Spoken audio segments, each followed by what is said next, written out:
Օնախոկը եւ վերջում մի հստակեցում հաշվի առնելով, որ փողոցային պայքարի մասին եւս խոսք է գնացել հայտարարության մեջ, արտաքին քաղաքական կոնսենսուսի պայմաններում, իշխանությանը աջակցելու պայմաններում, այդ գաղտնաձերծված նամակներ խնդրագրերի պայմաններում, ինչպես է գնահատում փողոցային պայքարի արդյունավետությունը, հնարավոր պայքարի արդյունավետությունը։ Ախր, գիտեք, եթե մեզ պատճառներ են պետք, որպեսզի չգործենք, կարող ենք ձեր ասածների վրա 10 պատճառ բերել։ Իսկ եթե մենք ցանկություն ունենք գործելու, պետք է գործենք։ Այսինքն ով կարող է այսօր ասի հաջողելու է, թե չի հաջողելու։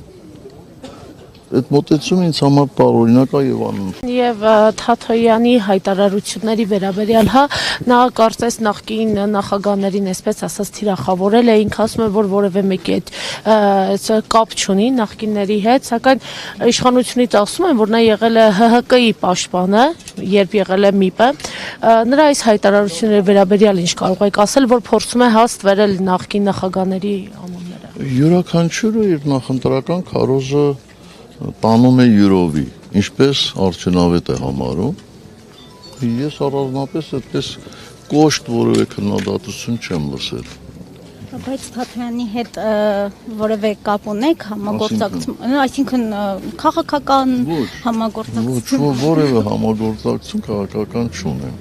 Եվ չեմ ունեցել։ Պարոն նախագահ, դուք ժամանակին ասել եք,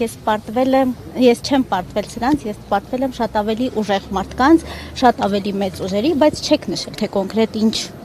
ուժերի եք պարտվել։ Նշել եմ, այդ հարցազրույցը նայեք այնտեղ նշվածը։ Հնարավոր է, որ Նիկոլ Փաշինյանն էլ է պարտվել ավելի մեծ ուժերի, ոչ թե դավադրապաշտական նպատակներ է ունեցել, ինչպես նրան է Արցախի հարցում եւ ինքը ասում է մենք հաղթել ենք։ Չէ, դե դուք այդպես չեք կարծում, չէ՞։ Իհարկե չեմ կարծում, ոչ թե պարտվել է, այլ կապիտուլացվել է։ Իսկ ինքը Արտաքին ուժերը չէին կարող մեզ կապիտուլացնել։ Իսկ ինքը ինչ դերակատարություն անեցել, որ այսինքն ինքը օգնել է, որ դուք պարտվեք։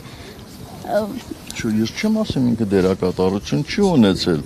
բայց իր ուժը, իր ջանքերը բավարար չէին, որպեսզի իշխանափոխություն լիներ Հայաստանում։